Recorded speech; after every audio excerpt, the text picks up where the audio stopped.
তার গালাগালি না কোথাও বুঝতে পারবে।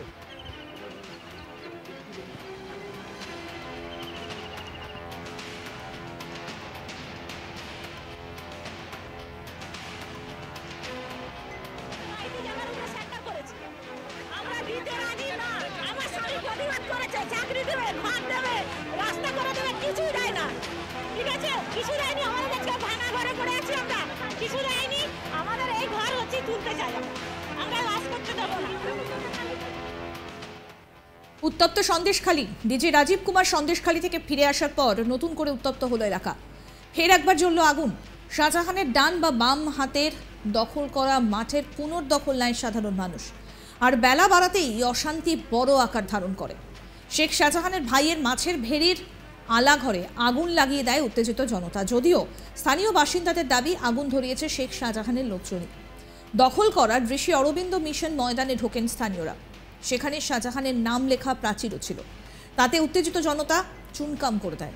সন্দেশখালীর ঝুপখালিতে ভাই শেখ সিরাজউদ্দিনের মাছের ভেড়ি লক্ষ্য করে এগোতে থাকেন উত্তেজিত জনতা। তবে আগুন কে লাগালো সেই নিয়ে ধন্দ কিন্তু কাটেনি। গ্রামবাসীরা বলছেন শাহজাহানের অনুগামীরাই এই অগ্নিকাণ্ডের নেপথ্যে দায়ী। শাহজাহান বাহিনী নাকি গ্রামবাসীদের হুমকিও দিয়েছে বলে অভিযোগ। ওই এলাকায় শুধু শেখ শাহজাহান নয়, তার ভাই সিরাজউদ্দিনও ত্রাস। তিনিও এলাকার মানুষের জমি কেড়েছেন বলে অভিযোগ। জমি দখল যেন তার কাছে কোনো ব্যাপারই ছিল না।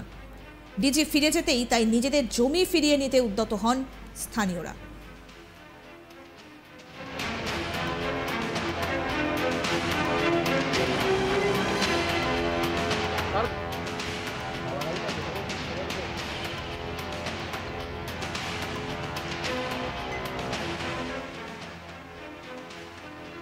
আমাদের প্রতিনিধি রাজেশ সাহা টেলিফোনে কি প্রতিবেদন তুলে ধরলেন, কি পরিস্থিতি সেখানকার, আসুন শুনি।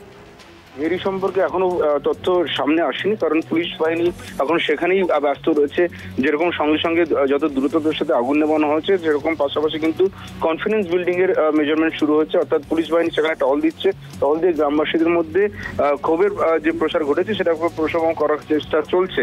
ফলে এই মুহূর্তে ভেরি ওখানে কাটছিল। আমরা প্রশ্ন করেছিলাম পুলিশ কর্তাদের, কিন্তু পুলিশ কর্তারা কিন্তু এড়িয়ে গেছেন, সরাসরি উত্তর দেননি যে ভেরিটির মালিক অ্যাকচুয়ালি কার নামে রয়েছে সেটি কিন্তু স্পষ্ট করে তারা জানাতে পারেনি। আমি এসপি কে প্রশ্ন করেছিলাম, বসিরহাটের এসপি, কিন্তু তিনিও কিন্তু জমির সেই ভেড়ির মালিকানা সম্পর্কে কোনো সদুত্তর দিতে পারেননি, স্পষ্ট উত্তর দিতে পারেননি। তো পুলিশ কর্তারা যেটা এখন দাবি করছেন যে ঘটনা এখন প্রাথমিক স্তরে রয়েছে, প্রথমে আগে এলাকা শান্ত করতে হবে, সেটাই তাদের প্রথম প্রায়োরিটি রয়েছে। তারপরেই কিন্তু খতিয়ে দেখা হবে জমিটি কাটছিল, ভেরিটি কাটছিল এবং কিভাবে দখল করা হয়েছিল, দখলের কোনো অভিযোগ আছে কিনা সেগুলো কিন্তু পরে তদন্ত করে দেখা হবে পুলিশের তরফে। তবে এসপি কমিশন আজকে সকালবেলা কলকাতা থেকে 8টার সময় রওনা দেয় এবং সন্দেশখালীতে এসে পৌঁছায়।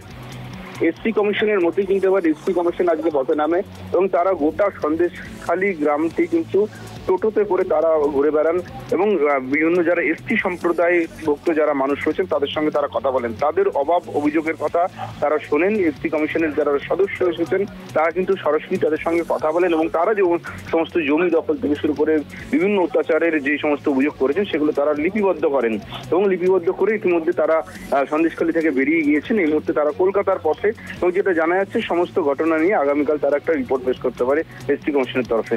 বর্তমানে এই মুহূর্তে এলাকা একেবারে শান্ত বলে কিন্তু জানাচ্ছে পুলিশ। সন্দেশখালী এই মুহূর্তে সম্পূর্ণ শান্ত রয়েছে, সেখানে কোনো রকম উত্তেজনার খবর এই মুহূর্তে নেই। কিন্তু যে ধামাখালীতে যে ঘটনাটি ঘটেছিল, ধামাখালীতে কিছুটা দূরত্বে, সেই ঘটনা সম্পর্কে যে আমরা পুলিশ সূত্রে যেটা দাবি করা হচ্ছে এই মুহূর্তে ঘটনা সম্পূর্ণ নিয়ন্ত্রণে বলে বলা হচ্ছে এবং নিয়ন্ত্রণ আসার পরেই কিন্তু পুলিশের তরফে কনফিডেন্স বিল্ডিং এর জন্য রুট মার্চ করা হচ্ছে, গ্রামবাসীদের সঙ্গে কথা বলা হচ্ছে, যাতে গ্রামবাসীদের কোনো ক্ষোভ থাকলে তারা যাতে পুলিশকে জানান, যাতে কোনো অভিযোগ থাকলে তারা যাতে পুলিশের দ্বারস্থ হন, তাই জন্য কিন্তু গ্রামবাসীদেরকে অনুরোধ করা হচ্ছে। এবং পাশাপাশি যেটা পুলিশ সূত্রে যেটা দাবি করা হচ্ছে যে সন্দেশখালীতে যেহেতু পুলিশের পুরো ফোকাসটা এখানে ছিল, অর্থাৎ সন্দেশখালী যেমনটা তুমি জানো একটি দ্বীপ, একটি নদী পার হয়ে এখানে আসতে হয়, ফলে ভৌগোলিক অবস্থান বা ভৌগোলিক সমস্যা জনিত কারণে কিন্তু পুলিশ সম্পূর্ণ ডিপ্লয়মেন্ট বা পুলিশের মোতায়েন কিন্তু এইখানে হয়েছিল, অর্থাৎ সন্দেশখালীতে হয়েছিল। কিন্তু ধামাখালীতে যেখানে আজকে আগুন লাগানোর ঘটনা ঘটেছে সেখানে কিন্তু পর্যাপ্ত বাহিনী ছিল না। সেই সুযোগ নিয়ে আজকে সেখানে আগুন লাগিয়ে দেওয়া হয় বলে অভিযোগ উঠছে এবং সেই সমস্ত ক্ষোভ খতিয়ে দেখতে তারা আজকে যাচ্ছেন। এসপি বসিরহাট এবং ডিআইজি বারাসাত তিনি নিজে সেখানে রওনা দিয়েছেন এবং সেখানে গিয়ে কিন্তু পরিস্থিতি খতিয়ে দেখবেন। ভেরি সম্পর্কে প্রসঙ্গত আপনাদের বলি, সন্দেশখালীতে মহিলাদের সঙ্গে কিছু একটা হয়েছে, সেটা আগেই মেনে নিয়েছিল পুলিশ, আর সেই মতো গণধর্ষণ মামলাও রুজু হয়েছিল। গ্রেফতার হন মূল অভিযুক্ত শাহজাহান শেখের ডান হাত শিবুপ্রসাদ হাজরা। এবার শিবু হাজরার বিরুদ্ধে আরও একটা গণধর্ষণের মামলা দায়ের হলো। বসিরহাটের এক আদালতে আরও এক গোপন জবানবন্দি পেয়ে আরও একটা গণধর্ষণ মামলা দায়ের হয়েছে। এই নিয়ে শিবুর বিরুদ্ধে এটা দ্বিতীয় অভিযোগ। পুলিশ সূত্রে খবর, এই ঘটনায় শিবু সহ মোট 3 জনের বিরুদ্ধে নতুন অভিযোগ দায়ের হয়েছে।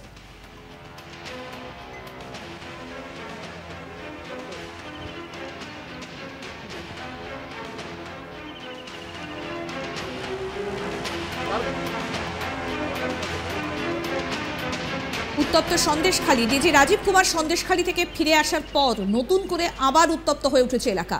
ফের একবার আগুন জ্বলল সন্দেশখালীতে। শাহজাহানের ডান বা বাম হাতের দখল করা মাঠের পুনর্দখল নেয় সাধারণ মানুষ, আর বেলা বাড়তেই অশান্তি আরও বড় আকার ধারণ করে। শেখ শাহজাহানের ভাইয়ের মাছের ভেড়ির আলা ঘরে আগুন লাগিয়ে দেয় উত্তেজিত জনতা। আমার স্বামী প্রতিবাদ করেছে, চাকরি দেবে, ঘর দেবে, রাস্তা করে দেবে, কিছুই দেয় না। ঠিক আছে, কিছু দেয়নি। আমাদের আজকে ভাঙা ঘরে পড়ে আছি আমরা, কিছু দেয়নি। আমাদের এই ঘর হচ্ছে তুলতে চাই, আমরা বাস করতে দেবো না। আমরা প্রতিবাদ করেছি, তা বাদতে আমাদের সত্যি জায়গা নিয়েছে, আমাদের সেন্টার করেছে, আমাদের জোর করে সেন্টার করেছে আমাদের জায়গার উপরে। সিরাজ ডাক্তারের দল বলে চাকরি দেবে বলে শাহজাহানের ভাইয়ের মাছের ভেড়ির আলাঘরে আগুন ধরিয়ে দেয় উত্তেজিত জনতা। যদিও স্থানীয় বাসিন্দাদের দাবি আগুন ধরিয়েছে শেখ শাহজাহানের লোকজনই। দখল করা ঋষি অরবিন্দ মিশন ময়দানে ঢোকেন স্থানীয়রা। সেখানে শাহজাহানের নাম লেখা প্রাচীর ছিল, তাতে উত্তেজিত জনতা চুনকাম করে দেয়। সন্দেশখালীর ঝুপখালীতে তার ভাই শেখ সিরাজউদ্দিনের মাছের ভেড়ি লক্ষ্য করে এগোতে থাকেন উত্তেজিত জনতা। তবে আগুন কে লাগালো সেই নিয়ে দ্বন্দ্ব কিন্তু কাটেনি। গ্রামবাসীরা বলছেন শাহজাহানের অনুগামীরাই এই অগ্নিকাণ্ডের নেপথ্যে। শাহজাহান বাহিনী নাকি গ্রামবাসীদের হুমকিও দিয়েছে বলে অভিযোগ। ওই এলাকায় শুধু শেখ শাহজাহান নন, তার ভাই সিরাজউদ্দিনও ত্রাস। তিনিও এলাকার মানুষের জমি কেড়েছেন বলেই অভিযোগ। জমি দখল যেন তার কাছে কোনো ব্যাপারই ছিল না। ডিজি ফিরে যেতেই তাই নিজেদের জমি ফিরিয়ে নিতে উদ্যত হন স্থানীয়রা।